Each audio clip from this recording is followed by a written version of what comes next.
دیکھیں نا، سب سے زیادہ بے نیاز تو اللہ ہے نا، لیکن اگر حضور فرمائیں کہ رب بھی حیا فرماتا ہے،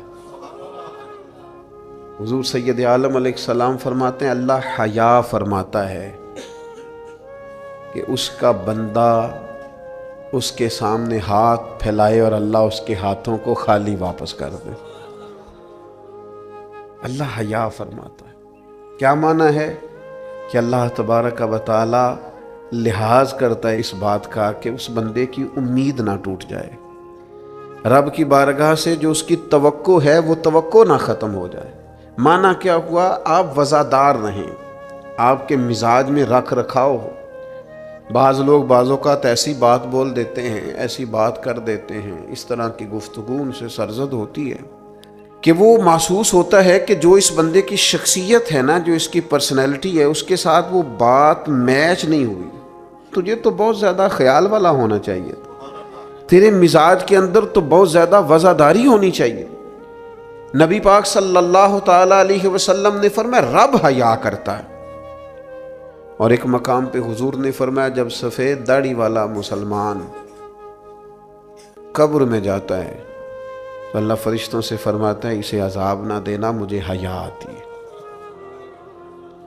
لیکن اگلے لفظ جو حضور نے بیان فرمائے وہ سمجھنے والے ہیں، فرمایا رب کہتا ہے مجھے حیا آتی ہے، تو بندے کو بھی تو حیا کرنا چاہیے، اس کو بھی حیا کرنا چاہیے کہ کوئی تو موقع ایسا ہو جب میں کوتاہیوں سے بچوں۔ اب اگر میری عمر کے تقاضے بڑھ گئے ہیں تو میرے حلم کے تقاضے بھی بڑھ جائیں، میری وزاداری کے۔ وہ حضرت حافظ سعدی رحمۃ اللہ علیہ نے ایک مقام پہ فرمایا کرنے لگے میں نے 20-22 سال کے بوڑھے بھی دیکھے اور میں نے 80-90 سال کے نوجوان بھی دیکھے۔ حضور یہ کیا بات ہوئی؟ فرمانے لگے عمریں بڑی زیادہ ہو گئی ہیں لیکن اپنے مزاج کے لحاظ سے وزادار بچپنا ہے طبیعت، ابھی بھی عادات ایسی ہیں کہ جن میں غور کرنے کی ضرورت۔ اور فرماتے ہیں کچھ لوگ ایسے ہیں کہ عمریں تھوڑی ہیں لیکن انہوں نے اپنے آپ کو سمیٹ لیا ہے، بعض چیزوں پر اپنے اوپر پابندی کر لی ہے، بعض چیزوں کا لحاظ کرتے ہیں، کچھ معاملات سے بڑی ہمت کر کے بچتے ہیں۔ پھر انہوں نے نتیجہ نکالا، کہنے لگے میں اس نتیجے پہ پہنچا ہوں کہ بزرگی عمر کے ساتھ نہیں ہوتی، علم اور حلم کے ساتھ ہوتی ہے، علم اور حلم کے ساتھ بزرگی کا تعلق ہے۔ تو اپنی آنے والی نسل کو وزادار کیا جائے، اس کے اندر حیا پیدا کی جائے، انہیں اس بات کا لحاظ دیا جائے کہ آپ مذاق کریں لیکن اس کی بھی تو حد ہو نا۔ آپ یقین کریں بعض لوگ دادا کے ساتھ شغل کر رہے ہوتے ہیں، اپنے دادا کے ساتھ اس کا مذاق بنا رکھا، معاذ، اپنے والدین کے بارے میں باتیں کر کے وہ ہنس رہے ہوتے ہیں، اور کئی دفعہ والدین سپورٹ کر رہے ہوتے ہیں، کہتے ہیں یہ بڑا اس کا مذاق والا مزاج ہے، مجھے بھی معاف نہیں کرتا۔ تو آپ اسے کیا بنا رہے ہیں؟ جب یہاں بھی اس کا پردہ قائم نہیں ہے تو پھر اس کا پردہ کہاں قائم ہوگا؟ اس کی طبیعت کے اندر ٹھہراؤ ہونا چاہیے۔ وہ لوگ تو وہاں بھی وزادار تھے جہاں بات کرنے کی ضرورت ہے۔ نبی پاک علیہ السلام نے صحابہ سے پوچھا کہ وہ کون سا درخت ہے جس کی مثال مومن کی طرح ہے، تو حضرت عبداللہ ابن عمر فرماتے ہیں مجھے سوال کا جواب آتا تھا کہ وہ کھجور کا درخت ہے، لیکن چونکہ حضرت عمر بیٹھے تھے میرے والد، چونکہ حضرت صدیق اکبر بیٹھے تھے، چونکہ حضرت عثمان غنی بیٹھے تھے، چونکہ علم و حکمت کے تاجور مولا علی بیٹھے تھے، مجھے جواب آتا تھا۔ لیکن حضرت عبداللہ ابن عمر فرماتے ہیں حیا مانے تھی، حیا نے مجھے منع کیا کہ اتنے بزرگ بیٹھے ہوں اور تو جواب دیتا پھرے۔ ہمارے مفسرین کرام نے یہاں لکھا ہے کہ اساتذہ اور مشائخ کی موجودگی میں علم بتانا بھی منع ہے۔ آپ کے بڑے بیٹھے ہوں آپ تقریر کرنے سے بھی لحاظ کریں، آپ وہاں کوئی مسئلہ نہیں بیان کریں۔ یہاں تو بڑے معاملات اور ہو جاتے ہیں۔ ہمیں اپنے بزرگوں کے سامنے ایک خاص وزاداری وہ بندے کو خوبصورت کرتی ہے۔ حضرت عباس حضور کے چچا ہیں، ان کے بیٹے جناب عبداللہ ابن عباس فرماتے ہیں میرے والد سے کسی نے پوچھا تھا آپ بڑے ہیں کہ نبی پاک؟ تو بڑی سادی سی بات ہے، چچا بڑا ہی ہوتا ہے عمر میں، آپ بڑے ہیں کہ نبی پاک؟ تو یہ وزاداری ہے، یہ کمال وزاداری ہے۔ یہ ان لوگوں کا طریقہ ہے جو بڑے رسیلے سجیلے، جو بڑے خوبصورت لوگ ہوتے ہیں، جن کے لہجوں سے لفظ نہیں شہد ٹپکتا ہے، حضرت عباس رضی اللہ تعالیٰ عنہ فرمانے لگے کیا کہا تم نے؟ میں بڑا ہوں کہ حضور؟ فرمانے لگے بڑے تو حضور ہی ہیں، پیدا پہلے میں ہوا تھا، ولادت پہلے میری ہوئی تھی، بڑے بہرحال وہی ہیں، پیدا پہلے میں ہوا تھا۔ یہ جو وزاداریاں ہیں، یہ جو خوبصورتیاں ہیں، یہ جو آپ کے مزاج کے اندر خوبصورتی ہے، یہ جو لہجے کے اندر حسن ہے، یہ ایک بڑا ضروری کام ہے۔ بہت سارے لوگ دینی لوگوں سے مسئلہ پوچھنے آتے ہیں، لیکن ان میں 60% لوگ وہ ہوتے ہیں جو مسئلہ پوچھنے نہیں آتے، مفتی صاحب کو مسئلہ بتانے آتے ہیں۔ میری طرح کا بندہ تو چونکہ ذرا جلدی قائل ہو جاتا ہے، وقت تھوڑا ہوتا ہے تو بہت سارا ٹائم نہیں دے پاتے، تو میں کہتا ہوں کہ آپ کے خیال میں جو مجھے کہنا چاہیے وہ آپ مجھے بتا دیں، میں آپ کو کہہ دیتا ہوں، کیونکہ آپ جو چاہ رہے ہیں وہ تو ہے آپ کی مرضی کا فتویٰ، تو مجھے آپ بتا دیں بھلا اس سوال کا جواب کیا ہونا چاہیے، میں آپ کو بتا دیتا ہوں۔ لیکن اگر آپ مجھ سے پوچھنے آئے ہیں تو پھر آپ حوصلہ کریں، پھر دین جو بات کہتا ہے وہ مجھے بیان کرنے دیں، پھر مرضی کا فتویٰ حاصل نہ کریں، پھر ذرا رکیں۔ اور یہی حالت بہت سارے اللہ ماشاء اللہ شاگردوں کی ہوتی ہے، ان کا خیال ہوتا ہے استاد میری مرضی کے حساب سے تعلیم دے، مریدین کا خیال ہوتا ہے کہ شیخ اس طرح کر کے چلے، تو بھئی تیری شرطوں پہ ہی کرنا ہے، اگر تجھ کو قبول تو یہ سہولت تو مجھے سارا جہاں دیتا ہے۔ اگر تیری شرطوں پہ ہی تو نے آنا ہے کہ میرے پاس یہ ٹائم ہے تو اس ٹائم آؤں گا، تو میں اس وقت پسند کرتا ہوں تو میں اس وقت آؤں گا، تو آپ اگر یہ کہیں گے تو پھر میں یہ تیری شرطوں پہ ہی کرنا ہے، اگر تجھ کو قبول، یہ سہولت تو مجھے سارا جہاں دیتا ہے۔ پھر تو ٹھیک ہے، اگر ہم نے کچھ دو کی پالیسی پہ ہی تعلق بنانا ہے تو پھر استادی شاگردی تو نہ ہوئی، پھر تو ٹھیک ہو گیا، پھر یارانے کریں گے، دوستیاں کریں گے، اس طرح کے لوگ تو ڈھیروں مل جاتے ہیں۔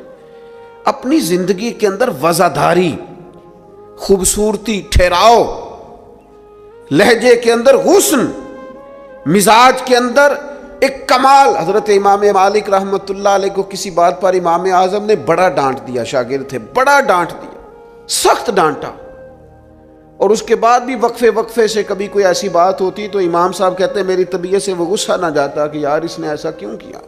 کچھ عرصے کے بعد جا کے وہ بات کھلی کہ جس بات پر امام ابو مالک کو ڈانٹا ہے ان کی تو غلطی نہیں تھی، دوسرے کلاس فیلو کی غلطی تھی، انہوں نے تو یہ بات کہی نہیں، تو کسی اور نے کہی تھی اور نام ان کا لگ گیا۔ بچے کر دیتے ہیں نا شرارت، کسی نے کی، نام کسی، تو امام اعظم ابو حنیفہ رحمۃ اللہ علیہ امام مالک سے کہنے لگے بیٹا تم نے بتایا کیوں نہیں، اتنی ڈانٹ کھا لی۔ حضرت امام مالک نے سر جھکا لیا، کہنے لگے حضور لوگوں کے جسموں پر لوگوں کا احسان ہوتا ہے، میری تو سانسوں پر بھی تیرا احسان ہے، میری سانسیں بھی تیری مقروض ہیں۔ یہ جو لوگ مالک کو جانتے ہیں یہ اس نسبت سے جانتے ہیں کہ یہ ابو حنیفہ کی گلی میں آتا جاتا ہے، سونیاں زندگی میں جتنا نام اور عروج پایا تیرے صدقے پایا، 4 جھڑکیاں نہ سہ سکتا تیرے نام پر، میں نے پسند نہیں کیا۔ اور پھر آپ نے پوچھا بھی تو نہیں نا کہ بتاؤ، آپ نے کہا ڈانٹ کھانی ہے تو دکھ قبول محمد بخشا بس راضی رہن پیارے، کوئی حرج نہیں۔ آپ نے کہا ڈانٹ کھانی ہے تو کھا لیتی، اس میں حرج والی کون سی بات؟ یہ خاص وزاداری، یہ خاص خوبصورتی۔ میں آپ سے عرض کروں، ہمارے گھروں میں جو بڑے بوڑھے ہوتے ہیں نا، وہ جب پڑھی لکھی بہو لے کے آتے ہیں نا تو اس کا مطلب یہ تھوڑی ہوتا ہے کہ وہ بیچارے ہامتے کامتے رہیں گے، ڈرتے رہیں گے کہ جناب بہو بڑی پڑھی لکھی ہے یا داماد بہت پڑھا لکھا ہے تو کوئی ایسی بات نہ ہو جائے کہ وہ کہے ہو بابے کو تو پتہ ہی نہیں۔ پڑھا لکھا وہ بندہ ہوتا ہے جو دوسروں کے مزاج کی رعایت کرے، جو تھوڑا سا سمجھے کہ میری اس چیز کی وجہ سے کوئی شخص کسی کمزوری کا شکار تو نہیں ہو رہا۔ اگر آپ نے تربیت کی ہے تو پھر تربیت کا معنی تو یہ ہونا چاہیے کہ اسے ادب بھی کرنا آئے، پیار بھی کرنا آئے، گھر کے بزرگوں کے حق میں اس کے رویے میں نرمی بھی آئے۔ اور اگر آپ نے تربیت یہ کی ہے کہ ہم چما دیگرے نیز، تمہاری طرح کا دوسرا کوئی نہیں، تو پھر یاد رکھو اگر تمہاری طرح کا دوسرا کوئی نہیں نا تو پھر تمہیں بھی کوئی ماننے کو تیار نہیں ہے۔ پھر جعلی روب اور ہوتا ہے اور دلوں میں محبت اور ہوتی ہے، پھر ان چیزوں میں فرق ہوتا ہے۔ اگر آپ تعلیم یافتہ ہیں تو آپ دوسروں کے مزاج کی رعایت کریں، آپ کو پھر حضرت مولا علی شیر خدا رضی اللہ تعالیٰ عنہ سے کسی آپ نے فرمایا ایک مقام پہ فرمایا ہر چیز کی زکوٰۃ ہوتی ہے، عقل کی زکوٰۃ پتہ کیا ہے؟ حضور کیا فرمایا؟ عقل کی زکوٰۃ جاہلوں کے ساتھ گزارا کرنا ہے۔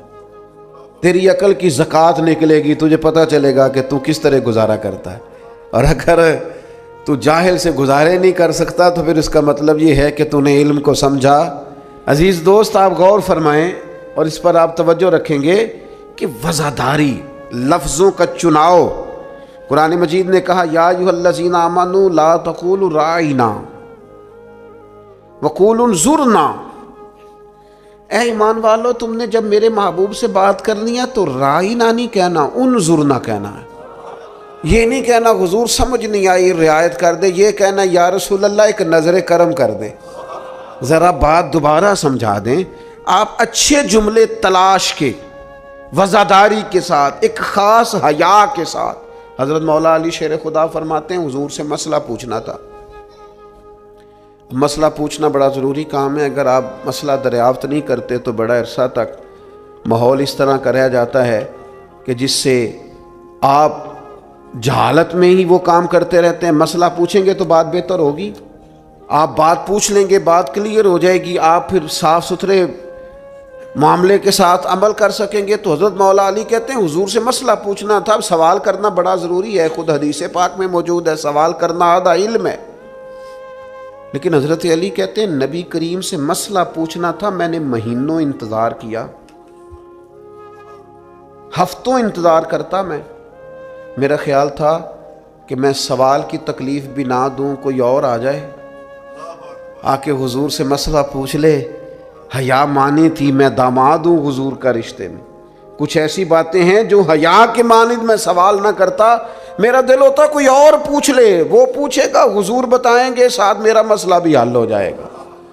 لیکن جہاں لوگ بے باکی کو اور بے حیائی کو کہتے ہیں جی اوہ میں پرواہ نہیں کرتا، تو یہ تو بھئی آپ نہیں پرواہ کرتے تو آپ کی مرضی ہے۔ اور ہمارے زمانے میں ویسے بھی جو زیادہ بدتمیز ہوتا ہے اس کا عروج بھی زیادہ ہوتا ہے، بدتمیزوں سے لوگ ڈرتے ہیں۔ بدتمیز جو ہوا لوگ اس سے ڈرتے ہیں، کہتے ہیں یہ کوئی ایسی بدتمیزی کر دے گا کہ بعد میں دقت ہوگی۔ وہ شریف آدمی اس سے جھجک رہا ہوتا ہے، وہ سمجھ رہا ہوتا ہے میں بڑی شے ہوں، تو کچھ بھی نہیں ہے بھائی، تو بدتمیز ہے۔ اور کچھ لوگ گاند سے اس لیے بچتے ہیں کہ اس میں روڑا پھینکا تو چھینٹے پڑیں گے، پھر کپڑے بدلنے پڑیں گے، نہانا پڑے گا، اس لیے لوگ بچ کے گزرتے ہیں۔ اور تیرا خیال ہے کہ تجھ سے بڑا لوگ ڈرتے ہیں؟ تو اپنی زندگی میں وزاداری، شرم و حیا۔ اب دیکھیے سیدہ عائشہ صدیقہ رضی اللہ تعالیٰ عنہ ارشاد فرماتی ہیں نبی پاک علیہ السلام عرب کی کنواری لڑکیوں سے بھی زیادہ حیا والے تھے، شرمیلے تھے۔ حضور علیہ السلام فٹافٹ بے باک ہو کر کسی سے کوئی بات نہ کرتے۔ اب دیکھیں صحابہ غلام ہیں رسول پاک کے، اگر حضور کسی کا نام لے کے بھی اس کی تربیت کرنا چاہیں تو وہ آدمی خوش ہوگا، سعادت مندی ہوگی۔ لیکن حضور کو کسی شخص کے بارے میں بتایا جاتا نا فلاں نے یہ بات کی ہے، تو کبھی نامینیٹ کر کے اس بندے کے سامنے بات نہیں کرتے، یہ وزاداری والا معاملہ ہے۔ تو محبوب کیا فرماتے؟ حضور فرماتے لوگوں کو کیا ہو گیا ہے، اب انہوں نے اس طرح کرنا شروع کر دیا، وہ ایک کی بات ہوتی سب کو سمجھ آ جاتا اور اس کے بھی ساتھ لگتے اصلاح ہو جاتی۔ اپنی مزاج سے اپنی وزاداری کو ختم نہیں کریں، اپنے لہجے کو ختم نہ کریں۔ میں مذہبی سٹیجوں پہ دیکھتا ہوں مجھے بڑی تکلیف ہوتی، جو فلانی چیز نہ مانے وہ حلالی نہیں، جو فلانی بات کا جواب نہ دے باپ کا ہی نہیں۔ یہ آپ کا سٹائل ہے؟ یہ دیندار لوگ اس طرح بات کرتے ہیں؟ یہ آپ ڈگریاں جاری کر رہے ہیں؟ کیا رسول پاک علیہ السلام کا انداز تبلیغ معاذ اللہ یہ تھا؟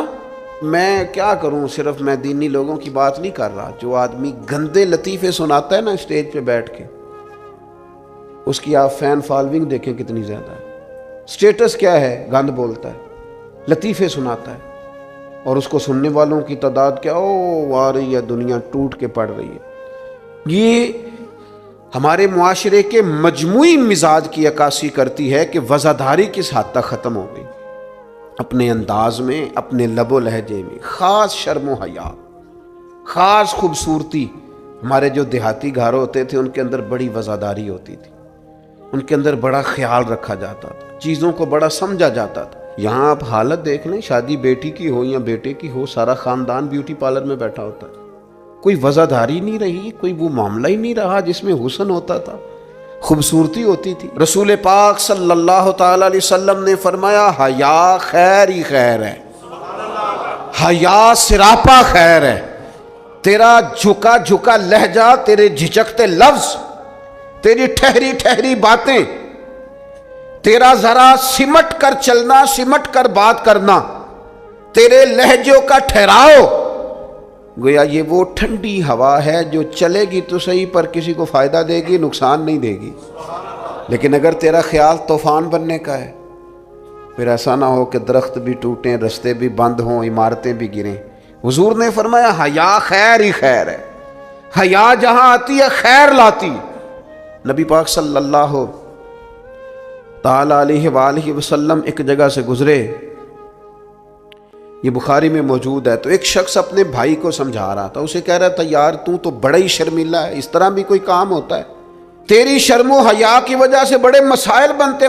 بھائی کو ڈانٹ رہا تھا کہ تو اس قدر زیادہ جھجکتا ہے، شرمیلا ہے کہ بڑے ہمارے مسائل خراب ہو گئے تیری جھجک کی وجہ سے۔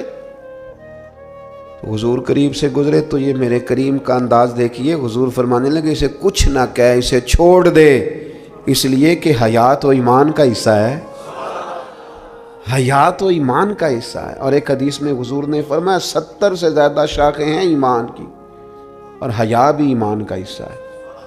آپ وزادار رہیں، آپ میں خوبصورتی رہے گی، آپ تھوڑا سا انتظار میں رہیں، آپ تھوڑا سا رکیں، آپ کوئی اپنے مزاج کے اندر کوئی ایسا چھچورا پن پیدا نہیں کریں جس سے آپ کی طبیعت، آپ کا لہجہ، آپ کا انداز، آپ یقین کریں سنجیدہ لوگ تو حجروں میں چلے گئے۔ ایک بہت بزرگ تھے، عالم بھی تھے، تو کچھ سیاسی سوجھ بوجھ اچھی رکھتے تھے۔ میری ان سے ملاقات ہوئی تو میں نے ان سے کہا کہ صاحب آپ کو تو بڑا اچھا سیاستدان سمجھا جاتا تھا، تو کیا ہوا آپ چھوڑ گئے؟ کہنے لگے موجودہ سیاست سے وزاداری رخصت ہو گئی ہے، لہذا ہم نے بھی ارادہ کیا ہے کہ اب یہ دامن بچانے والا کام ہے، لہذا قبل از وقت بھرا میلہ چھوڑ دینے کا ارادہ کیا ہے، اب یہ ماحول ہمارے والا نہیں رہا، ہم دامن بچانے کا ارادہ کیا ہے کہ اس میں وزاداری نہیں۔ میرے عزیز کبھی بھی اپنے مزاج سے، اپنے مرتبے سے، اپنے وقار سے نیچے اتر کر کبھی کوئی بات نہ کریں، کبھی کوئی کاروبار نہ کریں، کبھی کوئی لین دین نہ کریں۔ آپ اپنی وزاداری، اپنا حسن، اپنے ایمان اور تقوی کے ثمرات کی حفاظت کریں، کسی جگہ کوئی کمزوری نہیں دکھائیں، آپ اس خوبصورتی کا شکار رہیں جو اسلام نے عطا کی، اور اسے اپنے دامن میں بہت بڑی نعمت سمجھ کے سما کے رکھیں، کوئی کمزوری نہ دکھائیں۔ تھوڑی سی مشکل ہوتی ہے جب انسان زمانے کے ساتھ مل کے نہیں چلتا تو مشکلات آتی ہیں تھوڑی بہت، جب دور کے مطابق فیشن نہیں کرتا تو ظاہر ہے اسے لوگ پینڈو بھی کہتے ہیں، اسے جاہل بھی کہتے ہیں، اسے یہ بھی کہتے ہیں کہ اسے شعور کوئی نہیں، یہ تانے تھوڑے بہت سننے پڑتے ہیں، لیکن آپ کی وزاداری، آپ کے وقار میں، آپ کے لہجے میں کسی قسم کی کوئی کمزوری نہیں آنی چاہیے۔ آپ ایک نمونہ ہیں، اور یہ مت سمجھیے گا کہ لوگ صرف آپ کی تقریر سے تاثر لیتے ہیں، آپ کا نمونہ عمل آپ کے گھر سے لے کر دوستوں کی محفل تک وہ شمار کیا جاتا ہے۔ آپ بڑی خوبصورتی کے ساتھ، حضرت غوث اعظم رضی اللہ تعالیٰ عنہ 2000 دینار کا جوڑا پہن کے جمعے کا خطبہ دیتے تھے، 2000 دینار کا جوڑا۔ تو آپ کی اہلیہ نے ایک دن کہا کہ حضرت کئی دفعہ ایسے ہوتا ہے کہ صبح کا کھانا گھر میں ہوتا ہے اور شام کا نہیں ہوتا، لیکن آپ جب منبر کی طرف بڑھتے ہیں تو آپ کا لباس اتنا شاہانہ ہوتا ہے کہ لوگ سمجھتے ہیں پتہ نہیں ہم کتنے کو مالدار ہیں۔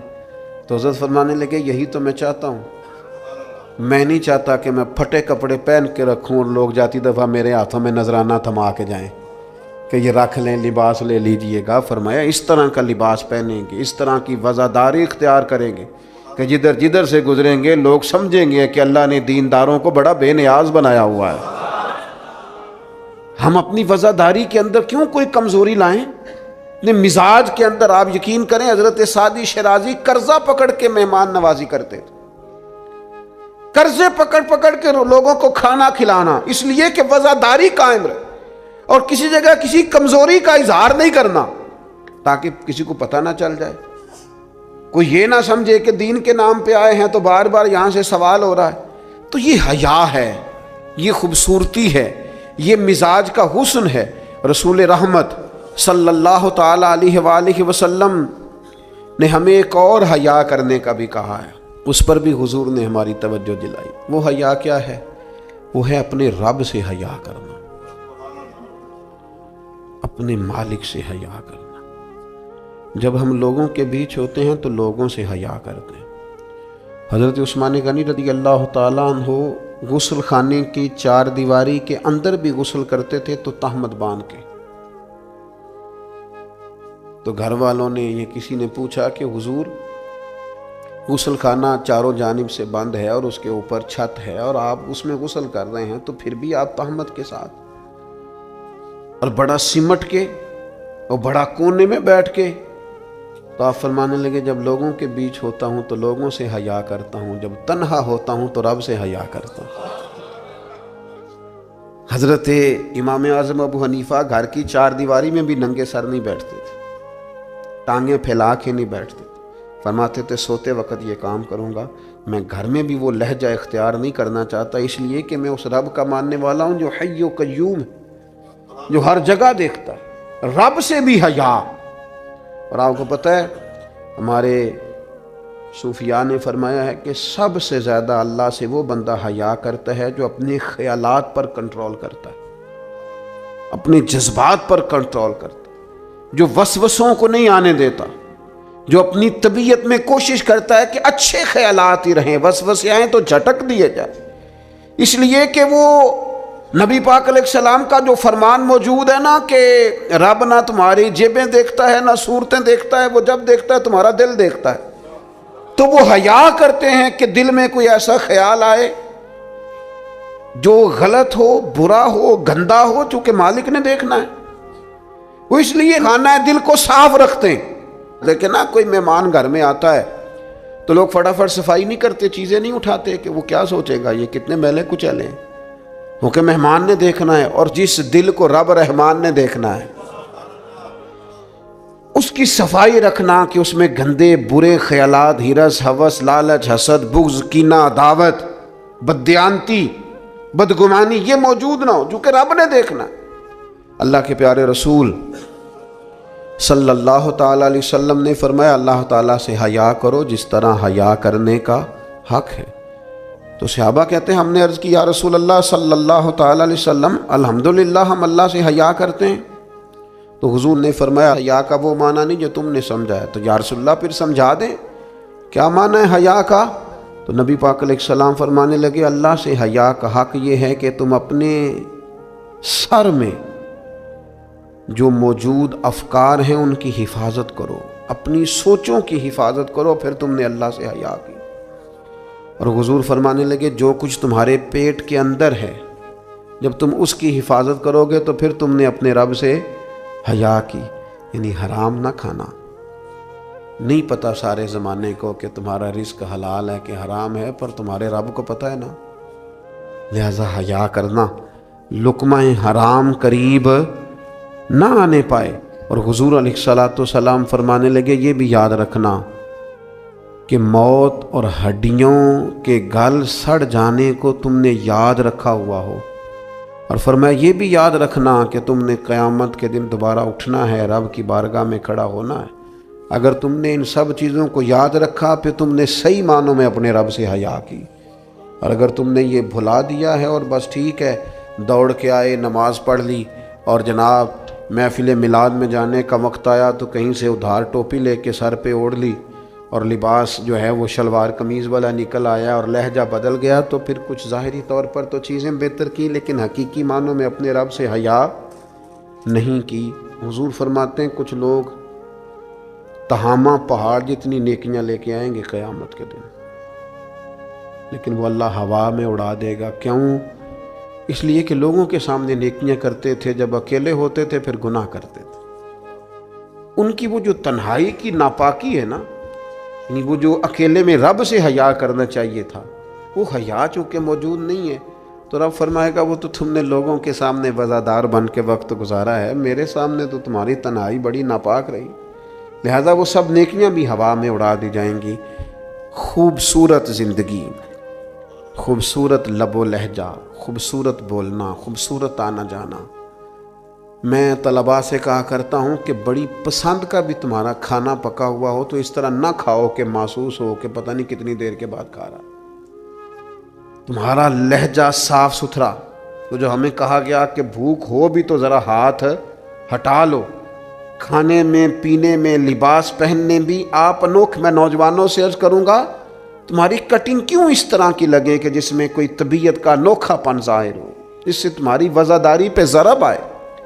تمہارا بات کرنا اتنا کمزور کیوں لگے کہ جس سے محسوس ہو کہ یار اس کی تو ابھی تربیت ہونے والی۔ تمہیں کیوں اس بات کی کمزوری محسوس ہو کہ لوگ میری طرف دیکھیں، لوگ مجھے جاننے لگ جائیں گے، تو کمزوری ہے۔ ایک خوبصورت وزاداری، یعنی خدا جانے بلندی ہے کہ پستی پر جہاں میں ہوں وہاں کوئی نہیں ہے۔ ایک خاص اطمینان ہو، زندگی میں ٹھہراؤ ہو، حسن ہو، آپ جہاں ہوں وہاں مطمئن ہو۔ آپ کی طبیعت بتائے کہ اللہ تعالیٰ نے آپ کو سکون عطا فرمایا ہوا ہے، ٹھہراؤ ہے، خدا کا شکر ہے، دولت ہے، صحت ہے، بچے ہیں، اولاد ہے، دوست اچھے ہیں۔ آپ ان ساری جائز نعمتوں پر اللہ کے حضور شکر گزار ہوں، لیکن کوئی مزاج میں چھچھورا پن نہ ہو، کوئی طبیعت اس طرح کی نہ ہو جس طرح محسوس ہو کہ آپ اپنا بوجھ کسی پر ڈالنا چاہ رہے ہیں، یا آپ کوئی اضطراب کا شکار ہیں یا بے چینی کا شکار ہیں۔ ہم کبھی کبھی اپنے حالات بتاتے بھی اتنا دور نکل جاتے ہیں کہ بعض دفعہ کہنے کو جی چاہتا ہے یار کوئی نعمت ہے ہی نہیں تیرے اوپر، اتنا کمزور ہو گیا تو، ہر بات میں دکھڑے ہی سنا رہا ہے، ہر وقت کا دکھ ہی تیرے ساتھ ہے۔ اتنے کمزور نہیں، نہایت وزاداری، نہایت خوبصورتی۔ حضرت ابو ذر غفاری ایک کمبل میں وقت گزارا ہے، مدینے سے دور ربضہ میں زندگی گزاری، 5 لوگوں نے جنازہ پڑھا ہے، اسی کسی دے کچھ بھی نہیں لگتے، نہ کوئی ساڈا دردی، لیکن رسول کریم نے فرمایا زمین کے اوپر اور آسمان کے نیچے میرے ابو ذر سے سچا بندہ کوئی نہیں۔ لیکن وہ ٹاٹ اور بوریے میں بھی وزادار، اطمینان، سکون، ٹھہراؤ، اللہ رسول کی بارگاہ میں مقبولیت، یہ اصل کامیابی ہے بندہ مومن کی۔ نہ بھی رش ہو، نہ بھی نعرے ہوں، نہ بھی زیادہ لوگ جانتے ہوں، لیکن انسان کی طبیعت وزادار ہو، اس کے اندر اطمینان ہو۔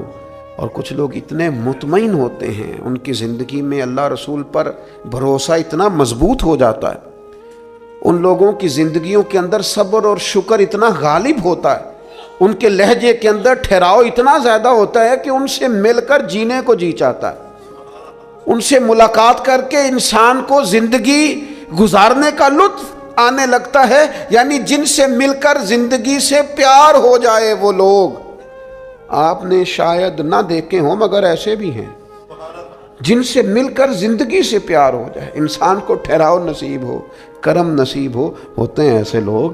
اس لیے ایسے لوگوں کے پاس بیٹھیں، ایسے لوگوں کی صحبت اختیار کریں، ایسے لوگوں کی بات سنیں۔ اللہ کریم ہم سب کے دلوں میں اطمینان اور سکون عطا فرمائے۔